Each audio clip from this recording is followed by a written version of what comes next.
Bank Nifty के मुकाबले ना निफ्टी का अभी जो सिचुएशन खराब हुआ है, निफ्टी में आप लोगों को ट्रेड्स बहुत अच्छा मिलेगा और ज्यादा मिलेगा in comparison to bank Nifty. तो इसलिए हम पहले निफ्टी का चार्ट देखते हैं, निफ्टी का वीकली एनालिसिस कर लेते हैं, उसके बाद हम बैंक निफ्टी के बारे में बात करेंगे, ठीक है। और क्योंकि बैंक निफ्टी का 15 मतलब जुलाई के महीने से 25 के जगह पे कॉन्ट्रैक्ट साइज 15 होने वाला है, तो ये वाला महीना थोड़ा सा अवॉइड कर लीजिए 15 वाला कॉन्ट्रैक्ट के साइज के बाद बैंक निफ्टी किस तरह से रिएक्ट करता है, उसके बाद वहां पे जाने के बाद हमें कुछ नया वाला डेटा मिलेगा, तो वहां पे मजा आने वाला है। तो ये वाला महीना निफ्टी में ही फोकस कीजिए, ठीक है। तो hey everyone, welcome back to my YouTube channel the Bengal trader. I hope you guys are doing well. तो आज हम डिस्कस करेंगे 5 जून का जो भी लेवल्स होने वाला है, वीकली एनालिसिस करेंगे कैसा होने वाला है, आने वाला वीक कैसा क्या होगा नहीं होगा, सब कुछ हम इस वीडियो में अभी डिस्कस करेंगे, ठीक है। तो वीडियो में बने रहिए और पूरा वीडियो को ध्यान से देखिएगा, ओके। तो निफ्टी में पहले वीकली एनालिसिस से शुरू करते हैं। वीकली एनालिसिस में कुछ भी यही तक अभी तक मतलब कुछ भी ऐसा मतलब जो ये कैंडल है, इसे मैं स्पिनिंग टॉप भी नहीं बोलूंगा, एक नॉर्मल सा कैंडल है। हर एक कैंडल को जज किया नहीं जा सकता नेम के हिसाब से, तो नॉर्मल अगर कैरेक्टर के हिसाब से हम कैंडल को जज करें तो क्या हुआ, गैप अप खुला, थोड़ा बहुत बायर्स प्रेशर ऊपर ले गए, लेकिन मार्केट नीचे आया, सेलर्स बहुत ड्रैग डाउन कर दिया मार्केट को, लेकिन लास्ट जगह के सपोर्ट लेके फिर से बायर्स ऊपर जाके मार्केट को क्लोज किया, लेकिन एक क्लोजिंग नेगेटिव आया है, ठीक है, कोई दिक्कत नहीं। कैंडल ये वाला कुछ भी नहीं है। हाँ, एक सिनेरियो हो सकता है, कभी कभी क्या होता है, इसका नेक्स्ट वाला कैंडल अगर इस तरह का रेड बना देता है बड़ा वाला, तो वहां पे एक मॉर्निंग स्टार आ जाएगा, तो वो अलग सिनेरियो हो जाएगा, लेकिन उतना पहले का हम नहीं सोचेंगे। हम कैंडल के हिसाब से सिर्फ और सिर्फ मार्केट को जज नहीं कर सकते, ठीक है। तो ये कैंडल कुछ भी नहीं है, इसके अकॉर्डिंगली हम प्लान नहीं कर सकते। तो वीकली एनालिसिस में देखिए, हर क्या है ना, आप जब अगर एनालिसिस करेंगे कहीं कहीं कभी कोई टाइम फ्रेम में आपको क्लियर पिक्चर नहीं दिखेगा, वो सारा टाइम फ्रेम में अगर आपको क्लियर पिक्चर नहीं दिखता है तो उनको अवॉइड करने के बिना आपके पास कोई रास्ता नहीं रहेगा। जैसे वीकली में अभी भी क्लियर पिक्चर नहीं है, क्या हो सकता है, निफ्टी अगर 18,400 के नीचे आएगा तो एक बार सेलिंग प्रेशर फिर से आ सकता है कहीं ना कहीं 250 के आसपास तक, जहां पे एक फेयर वैल्यू गैप भी आप लोगों को मैं दिखाऊंगा अभी।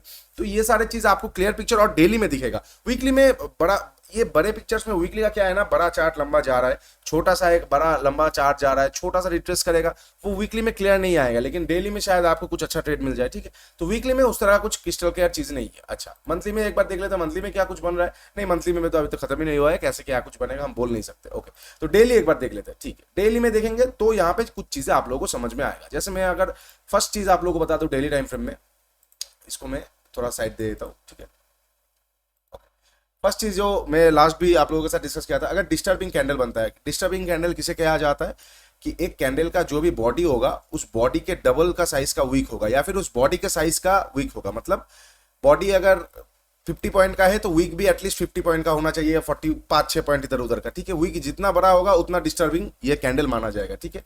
तो ये देखिए यहाँ पे बॉडी जो है, बॉडी से लगभग 50% का वीक है, तो ये एक डिस्टर्बिंग कैंडल है। और देखिए कभी कभी क्या होगा ना, आपको ये जज करना पड़ेगा। जैसे आप मानेंगे तो आप तो इसको भी डिस्टर्बिंग कैंडल बोल सकते हैं, क्योंकि देखिए इसके बॉडी के हिसाब से इसका वीक लंबा है, ये वाला कैंडल के बॉडी के हिसाब से इसका वीक लंबा है, तो क्या ये डिस्टर्बिंग कैंडल है? बिल्कुल भी नहीं है। क्यों?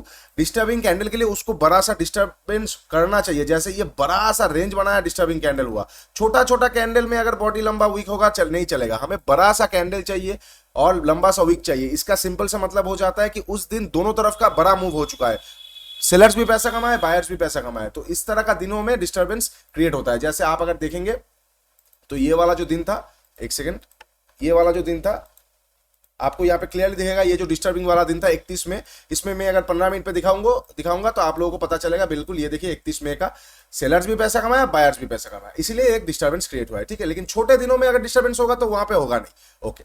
तो अब फिर से हम डेली टाइम फ्रेम में एक बार रिटर्न आते हैं। डेली टाइम फ्रेम में क्या है, एक डिस्टर्बिंग कैंडल बना हुआ है। डिस्टर्बिंग कैंडल के हिसाब से, अरे यार एक सेकंड, हाँ, डिस्टर्बिंग कैंडल के हिसाब से आने वाले 1-2 दिन या फिर 3 दिन, जितना दिन मार्केट उस रेंज के अंदर रहने की कोशिश करता है और जितना दिन रहता है उसके बाद अगर तोड़ेगा तो मार्केट में उतना ही बड़ा मूवमेंट आता है, ठीक है। तो ऑलरेडी 1-2 दिन इसलिए इसी रेंज के अंदर बिताने की कोशिश कर चुका है, बिता भी चुका है। हाँ, एक्सपायरी के दिन लास्ट के मोमेंट पे थोड़ा सा मोमेंटम आया था, बट दैट डजंट काउंट, क्योंकि वो लास्ट में प्राइस एडजस्ट हो रहा था, ठीक है। मंथली एक्सपायरी था, ओके, ठीक है। तो यहाँ पे माफ कीजिए, मंथली नहीं था, वीकली एक्सपायरी था। और यहाँ पे लास्ट दिन का क्या वीक था, बिल्कुल इसके लो के आसपास से वीक था। तो हमें यहाँ पे क्लियरली पता चलता है जैसे इस लो के नीचे फिर से निकलेगा ना 470, आप मान के चलिए 480 या फिर 460 के नीचे जैसे निकलेगा, मार्केट ट्राई करेगा इस ट्रेंड लाइन पे आके फिर से नीचे आने का। तो उसका हम और छोटे टाइम फ्रेम में देखेंगे।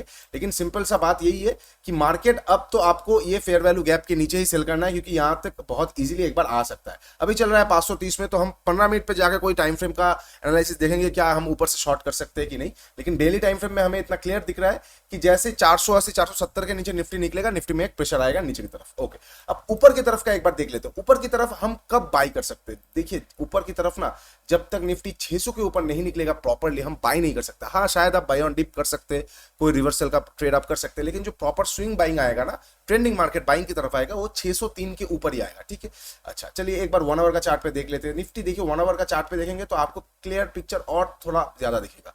यहाँ पे देखिए निफ्टी एक रेंज के अंदर खड़ा हुआ है। ठीक है, ये रेंज को आप लोगों को जाके सिंपल अपने चार्ट पे मार्क कर देना। क्या है ना, लोग मार्क नहीं करते, एक स्ट्रेटजी को लेके बैठ जाते हैं। देखिए ये बिल्कुल सही है कि आपको एक स्ट्रेटजी के साथ स्टिक करना है, लेकिन हर एक मार्केट का साइकिल होता है। अब मान लीजिए कभी कभी क्या होता है ना, मार्केट सिर्फ और सिर्फ सपोर्ट रेजिस्टेंस को फॉलो करता है।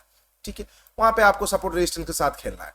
कभी कभी एक साइकिल आ जाता है, मार्केट सिर्फ और सिर्फ रेंज को फॉलो करता है, तब आपको रेंज के साथ खेलना है। तो ऐसा नहीं है कि आपको मतलब रिजिड होना है, आपको फ्लेक्सिबल होना पड़ेगा। जब जो मार्केट का साइकिल रहेगा आपको उसके साथ एडजस्ट करना पड़ेगा। इंडिया विक्स जब 22-23 में जाएगा तब आप डीप इन द मनी में काम नहीं कर सकते, और 12-13 पे जाएगा तो आपको इन द मनी लेना होगा, नहीं तो मूवमेंट नहीं मिलेगा। ये सारा चीज आपको मार्केट के साथ एडजस्ट करना पड़ेगा। मैं नहीं ये बोल रहा हूँ कि स्ट्रेटजी बदल दीजिए, लेकिन जो आपका प्राइस एक्शन, देखिए प्राइस एक्शन तो सिर्फ और सिर्फ सपोर्ट और रेजिस्टेंस नहीं है ना, बहुत सारे चीजें हैं, एक्शंस है। तो आप एक्शंस को समझ जाइए और उस एक्शंस के बेसिस पे आप अपना फोरकास्टिंग शुरू कर दीजिए। ठीक है, तो यहाँ पे मार्केट एक क्लियरली रेंज में है, तो आप सिंपल क्या कर सकते हैं, यहाँ पे देखेंगे एक बार, दो बार, और यहाँ पे देखेंगे एक बार, दो बार, 3 बार, 4 बार। तो लोअर रेंज में जैसे एक बार जाएगा आप एक बार बाई कर सकते हैं। सिंपल सा लॉजिक। क्यों है, क्योंकि ऊपर में 4 बार टेस्टेड है, नीचे में 3 बार टेस्टेड है, तो पॉसिबिलिटीज बहुत हाई है कि नीचे में फिर से एक बार इस रेंज के आसपास आएगा तो आपको एक बाइंग प्रेशर देखने को मिलेगा। उसके बाद ये तोड़े ना तोड़े, फलाना ढमकाना, वो बात की बात है। ठीक है, तो सिंपल सा हो गया है कि आपको अगर ये फेयर वैल्यू गैप के आसपास जो कि हो जाएगा 450, या फिर जो हो जाएगा ये ट्रेंड लाइन, इसके आसपास निफ्टी देखने को मिल जाए, तो आप वहां पे एक बार छोटा सा क्वांटिटी से बाई करेंगे, डे लो का ऐसे लगाएंगे, लास्ट कैंडल का ऐसे लगाएंगे, और टारगेट आपके रिस्क रिवार्ड के हिसाब से लेंगे। इस रेंज के लोअर एंड से एक बार छोटा सा बाउंस बैक आ सकता है। ठीक है, ये हो गया लोअर रेंज का। अच्छा, अपर एंड में क्या है, एक सेकंड में ना एक काम करता हूं, 1 आवर में हमने डाल दिया है, अब हम 15 मिनट पे चले जाते हैं, नहीं तो आप लोगों को एंट्री देखने में दुविधा होगा। ठीक है, तो अब मान लीजिए अपर एंड के आसपास जाता है, तो यहाँ पे तुरंत शॉर्ट नहीं करेंगे, क्योंकि ये रेंज एक बार, दो बार, 3 बार, 4 बार ऑलरेडी टेस्ट हो चुका है, तो और कहीं ना कहीं ये जोन भी कई बार, बहुत बार टेस्ट हो चुका है। तो अगर इनकेस फ्लैट ओपन होता है, फ्लैट ओपन होने के बाद ये रेंज के आसपास जाता है, ठीक है, जाने के बाद अगर हमें कोई नेगेटिव कैंडल देखने को मिलता है तो हम एक बार वहां पे शॉर्ट कर सकते हैं छोटे से क्वांटिटी से। इनकेस अगर नेगेटिव कैंडल देखने को नहीं मिलता है और देखने को मिल जाता है कि मार्केट यहाँ पे टाइम बिता रहा है, तो बहुत अच्छी तरीके से वो रेंज ऊपर की तरफ ब्रेकआउट करेगा, उसके लिए आप लोग रेडी रहेंगे। ठीक है, ये रेंज डायनामिक है, इसका लेवल नहीं है, तो आप लोग सिंपल अपने चार्ट पे जाकर मार्क कर लीजिए इसको। ओके, ये हो गया निफ्टी का। फ्लैट ओपन होकर ऊपर जाएगा तो हम क्या करेंगे, और फ्लैट ओपन होकर नीचे जाएगा तो हम क्या करेंगे, इस रेंज के आसपास से एक बार बाई कर सकते हैं। ठीक है, अच्छा, फ्लैट ओपन होकर नीचे जाने के बाद आप सेल नहीं कर सकते, मल्टीपल जगह पे सपोर्ट खड़ा है, तो कहीं ना कहीं प्राइस बहुत फ्लक्चुएट करेगा। प्रॉपर बड़ा ऑप्शन वाला मूवमेंट या तो इस रेंज से आपको जब नीचे आएगा तब मिलेगा, या फिर यहाँ पे टाइम बिता के ऊपर जाएगा तब मिलेगा, या फिर लोअर रेंज में जैसे आएगा यहाँ पे एक हैमर या फिर बुलिश कैंडल मिलेगा, उसके ऊपर निकलेगा तब मिलेगा ऑप्शन वाला मूवमेंट। ठीक है, ओके। अब मान लीजिए मार्केट गैप डाउन ओपन हो जाता है, तो हम क्या कर सकते हैं। ठीक है, देखिए अगर मार्केट गैप डाउन ओपन हो जाता है तो वहां पे थोड़ा सा देखने वाली बात है। फर्स्ट ऑफ ऑल तो ये जो रेंज का जो वैल्यू है ये बहुत इंपॉर्टेंट हो जाएगा, जो कि है लगभग 120 पॉइंट आप पकड़ के चलेंगे। कोई भी एंड से आप पकड़ लेंगे तो आपको 120 पॉइंट का आसपास ही मिलेगा। ठीक है, 120 पॉइंट आप पकड़ के चलेंगे। इनकेस अगर मार्केट गैप डाउन ओपन होता है, मान लीजिए ये फेयर वैल्यू गैप जो कि 450 के आसपास अगर ओपन होता है, लोअर रेंज के आसपास ओपन होता है, तो वेट कीजिए, पहला 15 मिनट का कैंडल अगर हमें ग्रीन मिल जाएगा, उसके ऊपर जैसे निकलेगा we are going to buy. Okay, मान लीजिए इस रेंज के नीचे डायरेक्टली खुल गया तो वहां पे थोड़ा सा दिक्कत आ सकता है। मार्केट क्या कर सकता है, थोड़ा सा रेंज के अंदर फिर से क्या दो तरह का सिचुएशन क्रिएट कर सकता है। अगर रेंज के नीचे खुलेगा डायरेक्टली प्रेशर में नीचे आ जाएगा, लेकिन वो मैं एक्सपेक्ट नहीं कर रहा हूं क्योंकि अभी पैनिकनेस में नहीं है, तो हो सकता है कि ये डायरेक्टली नीचे खोलने के बाद फिर से इस रेंज के अंदर प्रोसीड कर दे।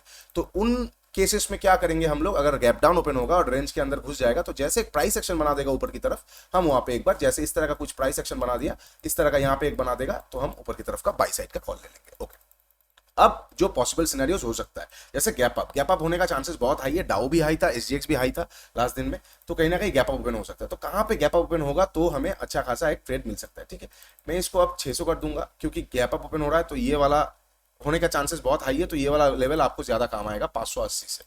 ओके, अब अगर मान लीजिए गैप अप ओपन होता है, मार्केट का क्लोजिंग है 525 के आसपास, अब गैप अप कहां पे ओपन होता है, अगर ये सारे स्विंग्स जो है ना, आप अपने चार्ट पे जाके इनको देखिए, ये सारे जो छोटे मोटे स्विंग्स है ना, कितना कितना का है, 580 का है, 570 का है, 560 का है, ये सारे जो लेवल इसके ऊपर अगर डायरेक्टली गैप अप ओपन होता है आपको बस 15 मिनट वेट करना है। अगर पहला 15 मिनट का कैंडल 18,600 के ऊपर जाके क्लोज दे देता है, मतलब ये वाले जगह के ऊपर जाके क्लोज दे देता है और उसके ऊपर निकलता है, आप छोटा सा क्वांटिटी से एक बार बाई करेंगे, डेलो का एसएल देंगे, टारगेट कहीं ना कहीं 660 या फिर रेंज का जो भी अपर प्रोजेक्शन आएगा 120 पॉइंट का, मतलब रेंज का 120 पॉइंट आप पकड़ के चल सकते कहीं ना कहीं, ये वाले जोन तक 18,700 तक आप आराम से एक बार उसको होल्ड कर सकते हैं। ठीक है, ये हो गया कौन से वाला चीज का, ये हो गया अगर गैप अप खुला ये सारे जोन के ऊपर और 18,600 के नीचे।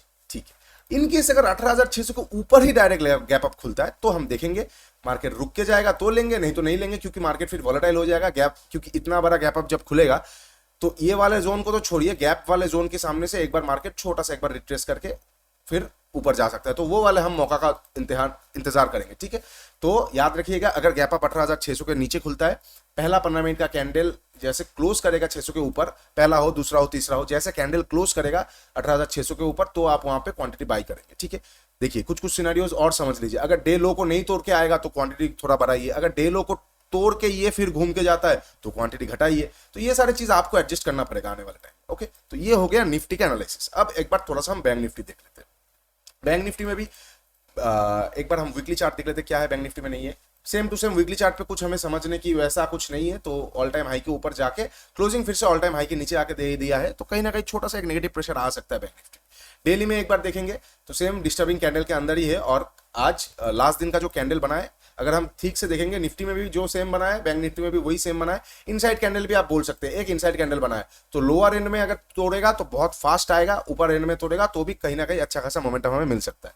1 आवर का चार्ट पे, 1 आवर का चार्ट में सिंपल है बैंक निफ्टी भी सेम, मैं इस ट्रेंड लाइन को हटा देता हूँ, बैंक निफ्टी भी कहीं ना कहीं अपने एक रेंज में ऊपर से भी हमें बैंक निफ्टी में भी दिख रहा है। ठीक है, सेम टू सेम निफ्टी जैसा ही बैंक निफ्टी बिहेव कर रहा है, तो कहीं ना कहीं इंडेक्स एक सिंक में है, तो मंडे को एक बड़ा मोमेंटम आ सकता है, क्योंकि जब जब इंडेक्स सिंक में रहेगा, जब जब इंडेक्स सिंक्रोनाइजेशन में रहेगा तब तक बड़ा मूवमेंट आएगा, ये ऊपर ये नीचे तब बड़ा मूवमेंट कम आता है, दोनों ऊपर या दोनों नीचे तब बड़ा मूवमेंट आता है।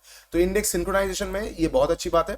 इनकेस अगर मंडे के सेशन में हमें एक तरफ का ब्रेकआउट मिलता है तो अच्छा खासा हमें पॉइंट मिलेगा। बैंक निफ्टी में कितना पॉइंट का रेंज बना है, 500 पॉइंट, तो आप ना बैंक निफ्टी को भी देख सकते हैं, निफ्टी को भी देख सकते हैं। इंडीड निफ्टी में ट्रेड आपको थोड़ा सा इजी मिल सकता है, लेकिन आप बैंक निफ्टी को भी देख सकते हैं आराम से। ठीक है, मैं क्यों निफ्टी में बोल रहा हूं, क्योंकि बैंक निफ्टी क्या है ना, ऑल टाइम हाई के पास से अभी अभी लौट के आया है, तो बहुत अनलाइकली हो जाएगा फिर से ऑल टाइम हाई के पास जाएगा, या फिर मतलब देखिए जा भी सकता है, लेकिन अनलाइकलीनेस का चांसेस थोड़ा सा ज्यादा आ जाएगा, क्योंकि अगर जाना होता तो 2 दिन यहाँ पे रुकने के बाद ना वो फिर नीचे नहीं आता इस तरह से, कहीं ना कहीं थोड़ा सा प्राइस अभी फ्लक्चुएशंस पे है जो ट्रेंड डिसाइड करने में हमें दिक्कत दे रहा है, इसलिए आप निफ्टी पे साथ फोकस कीजिए, क्योंकि निफ्टी के पास अभी भी ऑल टाइम हाई के पास जाने के लिए बहुत जगह है। ओके, ठीक है, अब निफ्टी बैंक का अगर देख लेते हैं कहां पे क्या होगा। अगर मान लीजिए मार्केट फ्लैट ओपन होता है, कहां गया, एक सेकंड, मार्केट फ्लैट ओपन होगा, निफ्टी बैंक में आप एक बार शॉर्ट कर सकते हैं अगर फ्लैट ओपन होके 18,043 सॉरी माफ कीजिए 43,820 के नीचे बैंक निफ्टी निकलता है। ठीक है, बैंक निफ्टी अगर फ्लैट ओपन होके 820 के नीचे निकलेगा, आप शॉर्ट करेंगे, लोअर एंड तक का आपका टारगेट हो जाएगा, सिंपल सा है। ठीक है, 820 के नीचे 43,820 के नीचे we are going to short, आपका टारगेट आ जाएगा इस जो रेंज का लोअर एंड, या फिर मान के चलिए 1:2 का आपका जो भी आपके हिसाब से सूटेबल होगा। ओके, अब मान लीजिए फ्लैट ओपन होकर ऊपर जाता है, हम कुछ नहीं करेंगे, इस रेंज के आसपास जाके अगर हमें नेगेटिविटी दिखेगा, कुछ प्राइस एक्शन नीचे की तरफ दिखेगा इस तरह से, तो हम एक बार शॉर्ट कर सकते हैं। लेकिन अगर इस रेंज के आसपास जाके अगर यहाँ पे रुक गया बहुत देर, उसके बाद रेंज को तोड़ रहा है, तो हम यहाँ पे एक बार बाई करेंगे। ठीक है, अब मान लीजिए गैप डाउन ओपन हो जाता है, लोअर रेंज के सामने जाके एक बार आप आराम से बाई कर सकते हैं, छोटा सा एसएल लेके गैप फिलिंग और 1:2 का टारगेट ले सकते हैं। इनकेस इस रेंज के नीचे ही अगर गैप डाउन ओपन हो जाता है, पैनिकनेस आ जाएगा, तो हम टेलीग्राम में एक बार बता देंगे अपडेट लाइव मार्केट पे क्या करना है नहीं करना है। ओके, अब मान लीजिए इस रेंज के ऊपर खुल जाता है, तो सेम टू सेम देखिए क्या इस स्विंग के ऊपर खुलता है, 44,060 के ऊपर खुलता है क्या, 44,000 ये वाला जो जोन है 44,060 क्या इसके ऊपर खुलता है। ठीक है, क्या इसके ऊपर 44,060 के ऊपर खुलता है, अगर डायरेक्टली इसके ऊपर खुलता है तो वेट करेंगे, जैसे एक प्राइस एक्शन हमें इस तरह से देखने को मिल जाएगा, हम वहां पे एक बार लॉन्ग कर सकते हैं। क्यों, क्योंकि मैं एक बार आप लोगों को दिखा देता हूं